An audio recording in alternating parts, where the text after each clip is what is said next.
How's it going, everybody? My name is Chase Keep and welcome to my channel.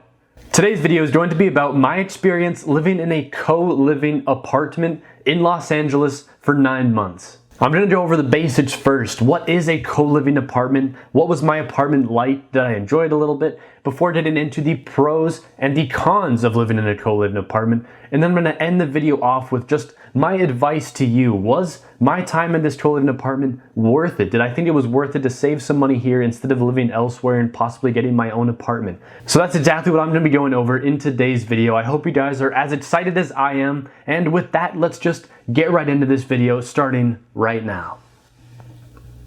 Alright, so the first thing that we're going to go over today are the basics. What is a co-living apartment? What can you expect in one? I'm just going to be going over my experience of the specific co-living apartment that I was living in. To summarize my co-living situation, I was basically living in a 1-bedroom, 1-bathroom apartment with 3 other guys for a total of 4 people sharing this one apartment-sized space. The apartment itself had a kitchen, living room area, a little dining room area within that living room. There was obviously a bathroom, and then of course the bedroom. Now I will quickly just say this, I don't live in this apartment anymore. If I did, I would have a bunch of video footage for you guys, but unfortunately all I have are some pictures, so I'm just going to be flashing these on the screen as I describe the apartment, so it'll hopefully give you a little bit of an idea of what the apartment actually looked like. So back to the layout, the bedroom was kind of just a normal sized bedroom, but there were 4 big wooden boxes basically inside of that bedroom. On each side of the room, there were basically bunk beds that were surrounded in this wooden box, and that's basically what each of us sleeps in. Inside of each of those boxes, all 4 of them is a bed and kind of just your own little living space. This space inside the little wooden box is what I'm going to refer to as a pod. That's what I lovingly called it for the entire time that I was there. It's my pod. Each pod has a white sliding door, and basically you can use that to slide it shut and you will be fully enclosed inside of your pod, or you can just throw it open and you can leave and come and go as you want from inside of the pod. And inside the pod, there's of course the bed with a mattress, a pillow, a blanket, and sheets, and all of those things. But there's also a fan, there are multiple lights on the inside of mine, and there's also outlets and kind of just places where you can plug multiple things in. So if you need to charge anything, if you want to plug in any other lights or fans or anything like that, you can plug them in right there. There's also a little shelf running down the length of one side of the pod, and that's just extra storage space. And I can tell you right now, that shelf may look small, but in this type of space, having any storage space at all, including such a little narrow shelf like that, is a massive difference, and I really did enjoy having this little shelf there.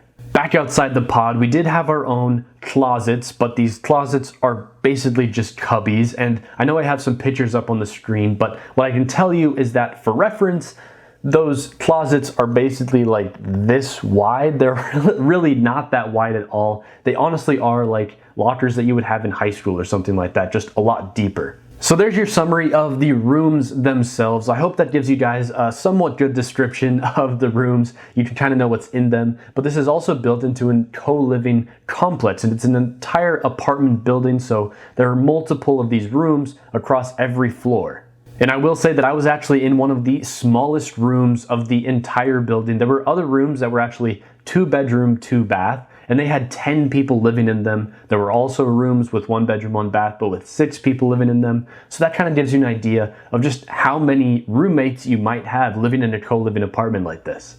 As far as the complex goes, this is basically a brand new building. I moved into it on the first day that it was even open, and you also have this super nice roof with just grass covering on there, so you can go outside and just enjoy some fresh air or spend time with friends up there. There's also a gym, there's an entertainment room with kind of TVs and things like that. There's a work room where basically you can go in any time of the day and just do work in there. There's also a storage room downstairs where you can kind of put any extra things that you can't fit into your little cubby of a closet. So that's at least a little benefit when it comes to storage. Another huge perk of living in a co-living apartment is that they usually provide you with some of the materials or supplies that you would otherwise need to buy yourself. Some of these include bathroom supplies like shampoo, conditioner, body wash, toilet paper, even towels. And you don't really have to buy almost anything for the kitchen. It comes fully stocked with all of the plates and bowls and dishes and utensils and silverware and cooking appliances that you could possibly need. So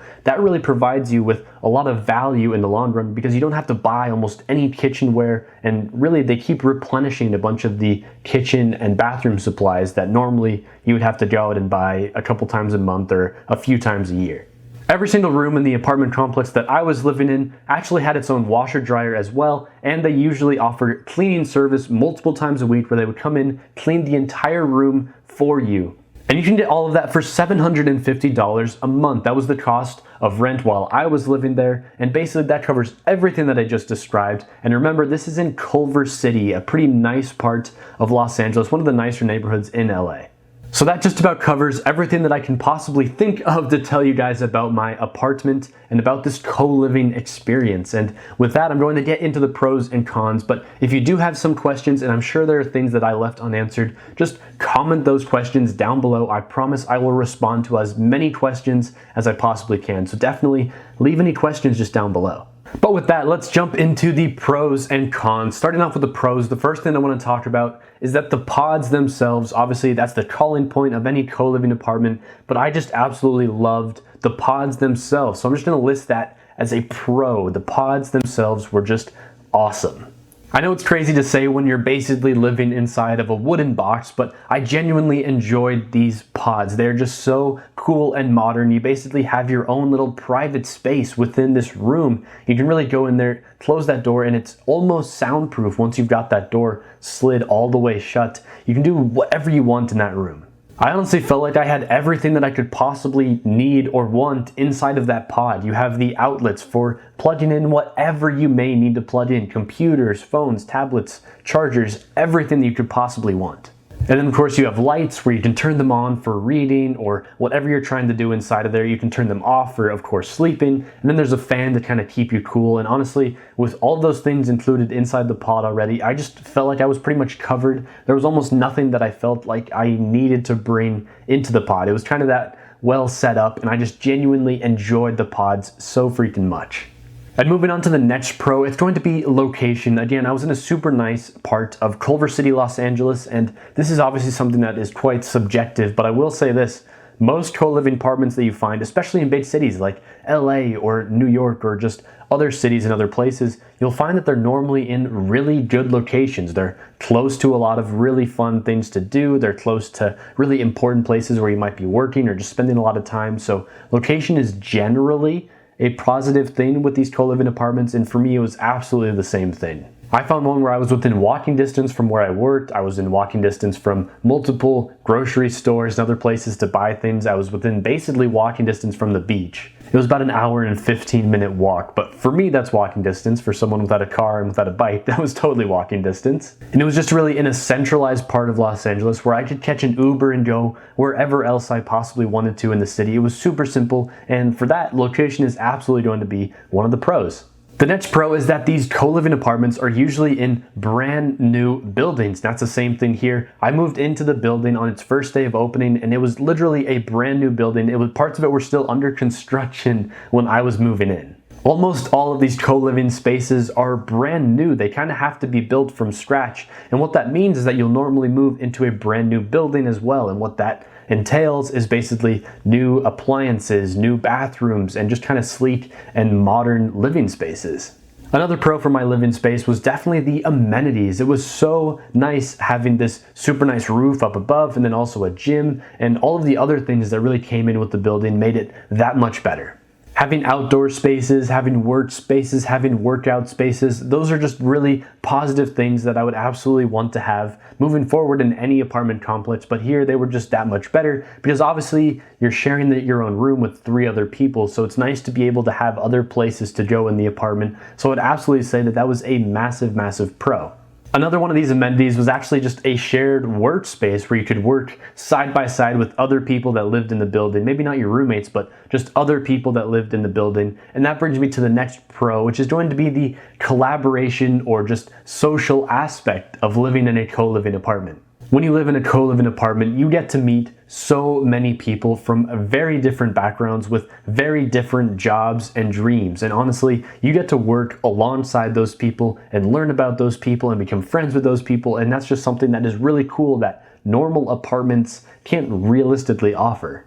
If you're moving to a new city and don't know anybody there already, this is one of the best things you can do to just meet a bunch of people instantaneously once you move there. All right, moving on to this next pro, and this probably is going to be something that you guys did absolutely not expect coming into this video, but I think that actually one of the pros of living in a co-living apartment is actually that you get your own privacy. And I know, how can you get some privacy? How can privacy be listed as a pro when you share a room with 3 other people, or sometimes even 5 other people, or sometimes 9 other people? But honestly, it just comes down to those pods. You get your own private space inside of those pods. And I can honestly say, as I did used to live with multiple people inside of a dorm room in college, and also I've shared multiple apartments with other people, living in a co-living apartment with 3 other people is going to give you actually more privacy than sharing a bedroom with 1 other person. Even though you have to share your living room and your kitchen and your bathroom with multiple other people, it is just so nice being able to crawl inside the pod, shut the door, and do whatever you want to do in that personal space.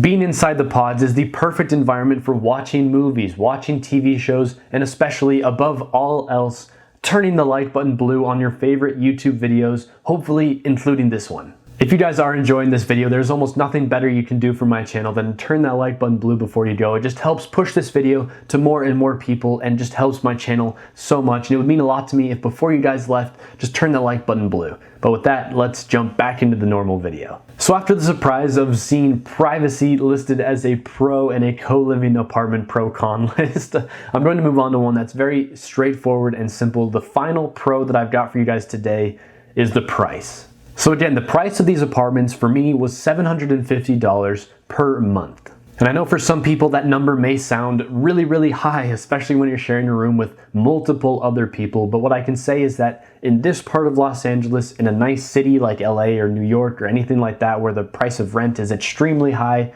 $750 is actually quite a good deal. If I wanted my own 1-bedroom apartment in the exact same neighborhood, the exact same part of LA, I would have probably had to pay close to $2,000. So compared to that, $750 a month is actually super, super cheap, and that allowed me to save a bunch of money and is one of the lifestyle hacks that I talked about in my previous video. So go check that video out. There's gonna be a link in the top right corner of your screen for frugal living hacks that basically allowed me to save $30,000 over the course of the 9 months that I was living in LA. So that just about wraps up my list of the pros from living in a co-living apartment. And now let's jump into the cons of living in a co-living apartment. I'm sure many people are interested in hearing about what the downsides are to co-living apartments. So let's start with the very first one, kind of the biggest one in my opinion, and that's kind of having to schedule your time the way that you do in a co-living apartment. And this one does, of course, make sense. If you've ever shared an apartment with other people, you know that your schedule is inevitably going to be affected by their schedule and the things that they choose to do with their time. And those scheduling conflicts are exacerbated to a much larger level when you're in a co-living apartment. When you're sharing 1 bedroom, 1 bathroom, 1 kitchen with 3 or 5 or sometimes even 9 other people, you're going to run into issues when you want to do something. Maybe you want to cook some meals, but the kitchen is being used, or you really got to go to the bathroom, but the bathroom is currently in use. These are ever-present issues. They will always cause some problems almost on the daily. So if you're someone who really just likes to stick to their own schedule and kind of hates conforming their schedule to other people's, this is not the option that you should take. But again, no matter what, you're going to run into some issues. So just make sure that you know that if you're considering living in a co-living apartment, know that you're going to run into scheduling issues like that.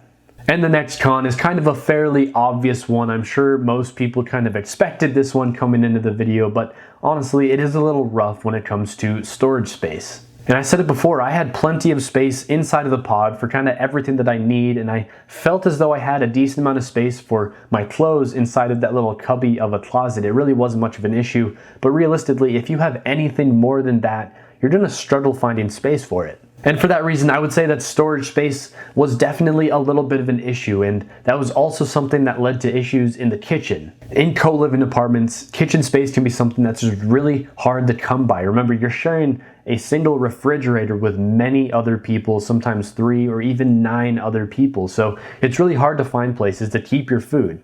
And if you guys have watched any of my videos before, you will know that whenever I buy groceries, I buy them in bulk if possible. And that's definitely something that was an issue living in a co-living apartment and sharing this kitchen space with 3 other people. It was sometimes quite difficult to actually fit my 25-pound bag of rice into the kitchen space. So that's again one of the issues that you're going to run into. Space is just at a minimum. It's really a premium thing, and you just have to open up communication with all of the people that you live with. Make sure that they know where your food is, or if you're going to share food, just get into that habit of putting food into these places where everybody can eat it, and just know that that's a lifestyle that you might have to live with. The next con is something that a lot of people don't really think about when they're moving into a co-living apartment, and right now it's kind of exacerbated a little bit, but this one's going to be hygiene. And here's the deal, no matter how much time you spend outside of the room or locked into your little pod, you're going to just have to deal with living in close proximity with many other people. And then if you have roommates who are messy and leave messes out in the room, or don't clean their dishes and just leave them stacked places, you're obviously going to run into hygiene problems as well. So this is definitely something to keep in mind. When people get sick, you're kind of just forced to be around them, and there can be a lot of germs spreading and things like that around these rooms that you're sharing with so many people. So just keep that in the back of your mind if you're trying to make a decision about living in a co-living apartment. And now for my final con, and this one kind of feels like I'm nitpicking a little bit, but it really was an issue for me. And even though there is a fan inside of the pods, it can get a little hot if you slide that door shut and then sleep in there with the door shut.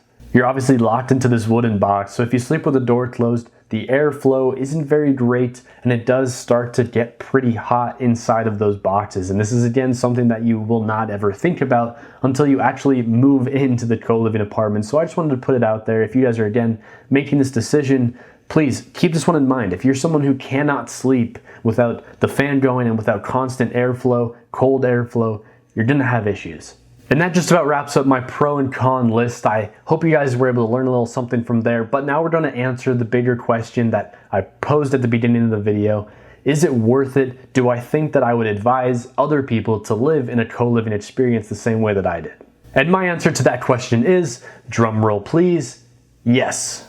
Absolutely yes. You could tell in the video that I actually had far more pros than I did cons, and I really was kind of struggling to come up with really big and important cons that I could share with you guys. But at the end of the day, I really enjoyed living in my co-living apartment, and honestly, it was worth it because it was so cheap as well. That really just gave me so much freedom to put money towards other things that I wanted to do. It put money towards paying off student loans, towards investing. And honestly, because I lived in this co-living apartment, I had enough money to actually take a chance and start this YouTube channel. So one of the only reasons that I'm even here talking to you guys today, with a YouTube channel of my own, is because I chose to live in a co-living apartment that saved me some money and was also just super enjoyable.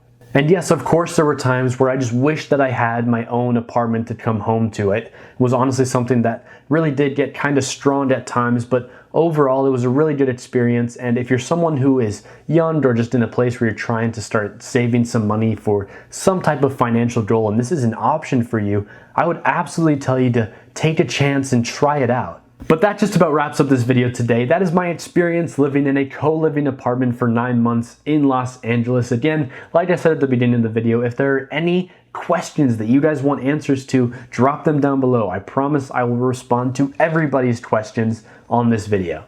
And at the same time, if you did enjoy the video and you are still watching, please just take a couple seconds out of your day, turn that like button blue. It helps this channel out so much, it helps me out so much, so please do that for me. And don't forget to subscribe. If you like this video, you will like more videos that are posted in the future, so hit that subscribe button, never miss an upload. And with that, as always, I hope you guys are having an amazingly frugal day, and I will see you all again next time.